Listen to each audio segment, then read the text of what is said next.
Fala aí, moçada, beleza? Pessoal, ontem, né, uma data histórica, né, que morreu a rainha da Inglaterra, a rainha Elizabeth. E eu não sei vocês, mas sempre quando aparecia, né, a monarquia ali na TV, a monarquia britânica, qualquer fato relacionado com a realeza, sempre me vinha à cabeça algo no sentido de que aquilo era muito atrasado, retrógrado, não cabia mais, né, no nosso século, no novo milênio, enfim.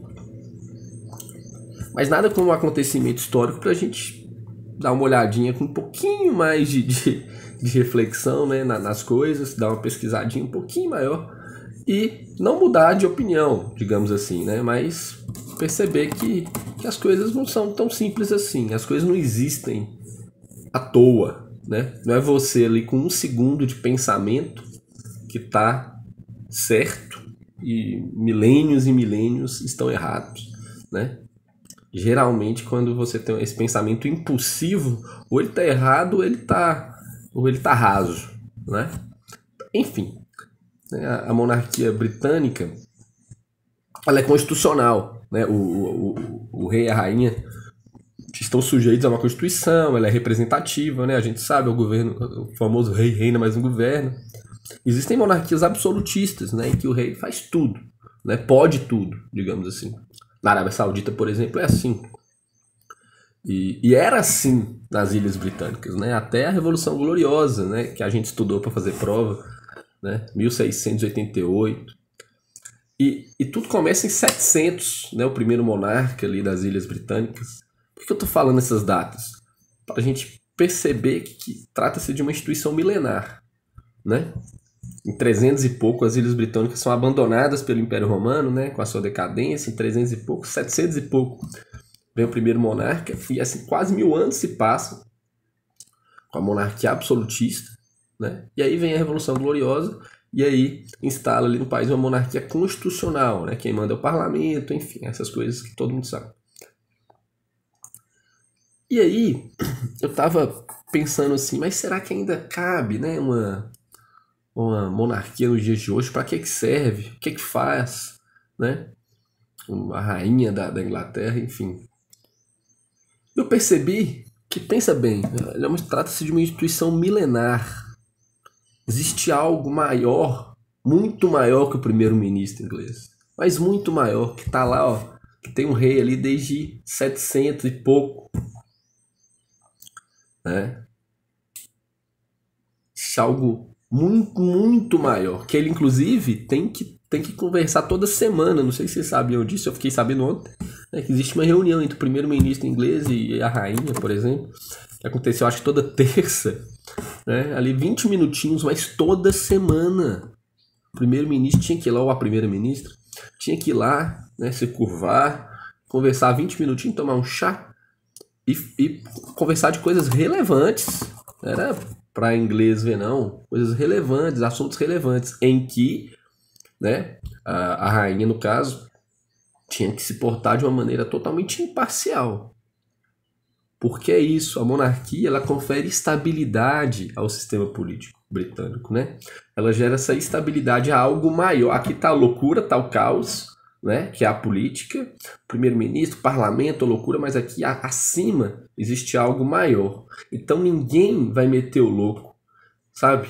Não é à toa que lá nunca rolou ditadura, por exemplo, que na América do Sul pipoca toda hora, né? Porque é algo muito maior aqui em cima, né? Algo estável, algo que existe desde 700 e tanto, que inclusive tem que ser imparcial, né? Pode aconselhar de maneira discreta, fazendo perguntas ali, e a Rainha Elizabeth era famosa por isso, né? Por saber perguntar exatamente ali o importante de uma maneira super discreta, né? E aconselhar de maneira super discreta, mas nunca falando o viés político que se ela tem ou não o viés, claro que, né?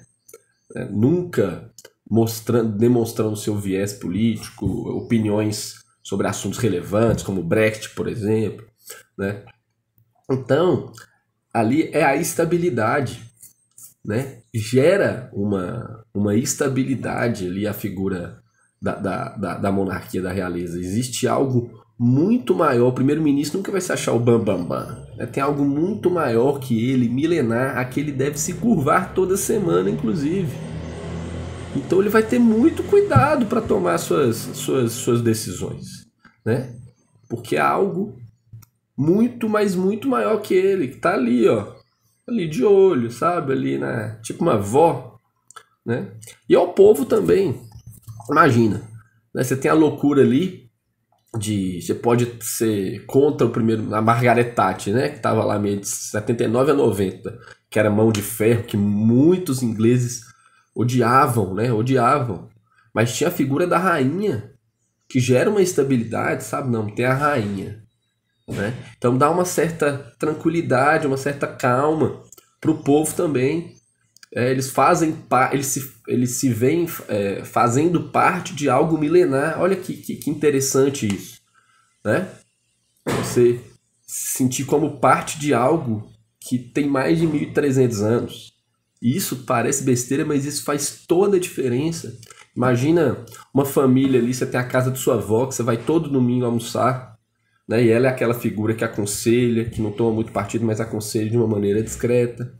Então eu vejo, eu faço um paralelo sempre, né? Mania de professor, de ser didático. Traz ali para sua avó, domingo, como é importante essa figura, né? Tá uns tios ali na vida, quebrando pau, se levando muito a sério, mas ali, ó, todo domingo tem que chegar lá, ó, pedir a bênção pra avó, né? E ela aconselha ali de uma maneira sem intrometer muito, sem gerar muito conflito, de uma maneira sábia, né? E isso faz esse sentimento, as pessoas veem que elas também não podem se achar os bambambam da família. Ah, porque eu tenho dinheiro, eu sou rico. Cara, ó, né? Você só é mais um, né? Você já pediu a benção pra sua sogra, pra sua avó, pra sua sei lá quem, né?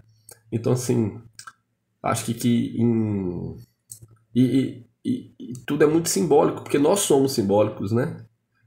Assim, muita gente questiona, né? Tudo é muito caro, tudo é muito de ouro, aquelas coisas, de tanta gente passando fome. Claro, tudo isso é contestável, lógico, evidente. Mas nós somos animais simbólicos, né? Símbolo, né? Símbolo, sintonia mesmo. Então, símbolo é trazer tudo ali para o mesmo objeto, né? Ali está representado um monte de coisa num objeto só, né? O Jesus na cruz, enfim, é um símbolo. Tudo sim junta, né? Dia separa, diabolo. O diabolo, né? A etimologia é que é aquilo que separa, o símbolo é aquilo que junta. Nós somos animais simbólicos. A gente precisa repetir toda a tradição, toda hora, porque não daria nem tempo. Então a gente junta tudo em símbolos, né? Junta em símbolos é redundância, né? A gente traz aquilo na figura de símbolos. E ali tem muita história, tem muita tradição, né? E nesse caos que a gente vive hoje em dia, pandemia, guerra, e nem é isso, assim, é o espírito do nosso tempo mesmo, de tudo estar mudando o tempo todo, e tudo ser muito caótico e inconstante, e a gente está sempre inseguro, né? Existe algo ali, ó, que não muda. É a rainha, aquilo ali não muda. Então, isso dá uma tranquilidade até para o seu caos. Né? O seu caos só não vira loucura se tiver abaixo de algo estável. Né? Quem já perdeu um pai, mamãe, uma avó, um avô, que geravam exatamente esse sentimento de estabilidade na família, sabe o quanto ele é importante, o quanto ele é importantíssimo. Né? Então, assim, nesse tempo de loucura, de instabilidade, não sei, comecei a repensar um pouco a figura da monarquia, né? Eu acho que talvez os britânicos não estejam viajando tanto na maionese, não. Talvez seja uma figura, seja algo que faça bastante sentido, principalmente nos dias de hoje, na minha humilde opinião. É isso, valeu.